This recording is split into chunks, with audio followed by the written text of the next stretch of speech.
আমি নাগৰিকত্ব দিব লাগে। আমি কৃষক মুক্তি সংগ্ৰাম সমিতি, আমি ছাত্ৰ মুক্তি সংগ্ৰাম সমিতি, জাতীয়তাবাদী যুৱ ছাত্ৰ পৰিষদ অসমৰ সকলো ৰাইজে এই বিলখনৰ আমি তীব্ৰ বিৰোধিতা কৰিছো। হয় নে নাই ৰাইজ? এই যে আমি বিলখনৰ বিৰোধিতা কৰিছো, তেতিয়াহ'লে অসমৰ ৰাইজ সকলো দল সংগঠন বিশিষ্ট বুদ্ধিজীৱী এই লোকসকল কি মানৱতা বিৰোধী হয় নেকি?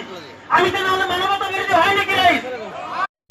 অসমীয়া ভাষা ক'ব নোৱাৰিব, কেৱল হিন্দী ভাষা ক'ব লাগিব আৰু সকলোৰে ধৰ্ম হ'ব লাগিব। কিন্তু যেতিয়া এই বুলি কৈছে তেতিয়া অসমীয়াসকলে গৰজি উঠি কৈছে যে যদি তোমালোকে আমাক অসমীয়া ক'বলৈ নিদিয়া তেতিয়াহ'লে তোমালোকৰ লগত ভাৰতৰ লগত আমি নাথাকো। যোৱা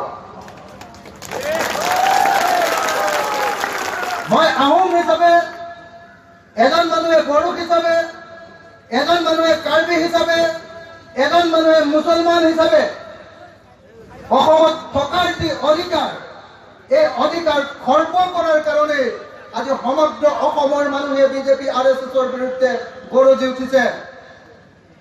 আজি বিজেপি RSSে কৈছে আমাৰ আটাইতকৈ ডাঙৰ যিজন জাতীয় বীৰ লাচিত বৰফুকন, যি লাচিত বৰফুকনে মোগলক অসমৰ পৰা খেদি পঠিয়াইছিলে, যুদ্ধত পৰাস্ত কৰিছিলে, যাৰ কাৰণে অসম আমি স্বাধীন হৈ থাকিব পাৰিলো। সেই লাচিত বৰফুকনক এতিয়া কৈছে যে লাচিত বৰফুকন আন কোনো নাছিলে, তেওঁ আছিলে হিন্দু বীৰ।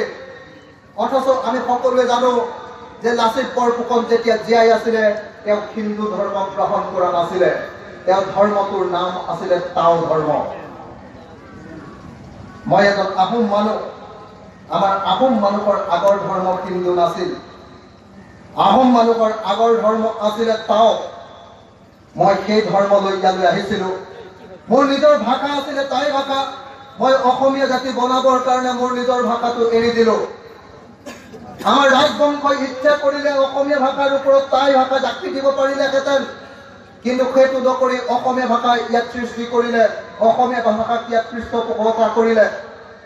আৰু এতিয়া সেই যিজন অসমীয়া বীৰ লাচিত বৰফুকন, এতিয়া RSS আৰু বিজেপিয়ে কৈছে যে লাচিত বৰফুকন এতিয়া হিন্দু বীৰ, তেওঁ অসমীয়া বীৰ নাছিলে।